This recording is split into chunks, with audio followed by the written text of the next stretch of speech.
1949 সালে George Orwell একটি শক্তিশালী উপন্যাস প্রকাশ করেন, যার নাম 1984।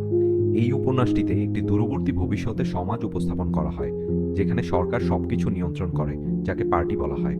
সেখানে সাধারণ মানুষের কোনো স্বাধীনতা নেই। বিগ ব্রাদার নামে একজন হলো পার্টির মুখপাত্র। সে ক্যামেরা ও স্ক্রিনের মাধ্যমে সবার উপরে নজর রাখে এবং নিশ্চিত করে কেউ যেন অবাধ্য না হয়। পার্টি তাদের বর্তমান ধ্যান ধারণার সাথে সামঞ্জস্য রেখে ইতিহাস পরিবর্তন করে, তাই কেউ তাদের কর্তৃত্বের ব্যাপারে প্রশ্ন করতে পারে না। পার্টির বিরুদ্ধে চিন্তা করাও একটি অপরাধ, যাকে চিন্তা অপরাধ বলা হয়। সাধারণ লোকজন সবসময় ধরা পড়ার ভয় থাকে। পার্টি নিউ স্পিক নামে একটি ভাষা ব্যবহার করে স্বাধীন চিন্তা সীমাবদ্ধ করে।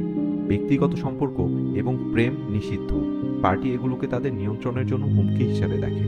যারা পার্টির বিরোধিতা করে তাদের বাধ্যগত করতে 101 নাম্বার কক্ষে নিয়ে তাদের উপরে ভয়ঙ্কর অত্যাচার করা হয়।